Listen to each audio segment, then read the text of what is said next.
Britain is on the rise. We are moving from rescue to recovery. It's a recovery for the top. It's a recession for everybody else. I think it's about time we made some noise. Tackling the cost of living. Crisis. Packets of biscuits that were £1 in the supermarket one week, and they're £1.70 the next week. Don't let him ever tell us again, we're all in this together. We are still all in this together. Labour, the party of one notion. Borrow more money. Borrow more money. Borrow, borrowing. George Osborne and David Cameron, two posh boys who don't know the price of milk. Thanks. I don't like the look of Ed Balls, I don't trust him. Bothered. I think he acts like a child. Couldn't give a toss. Osborne seems to make more sense. For the sun has started to rise above the hill. We've got 2 tins of beans and a loaf of bread.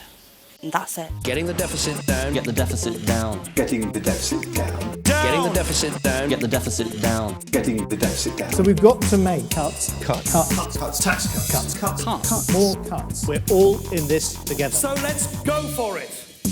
Getting the deficit down. Get the deficit down. Getting the deficit down. Getting the deficit down. Get the deficit down. Getting the deficit down. Bring it down. Getting the deficit down. Get the deficit down. Getting the deficit down. Getting the deficit down. Get the deficit down. Getting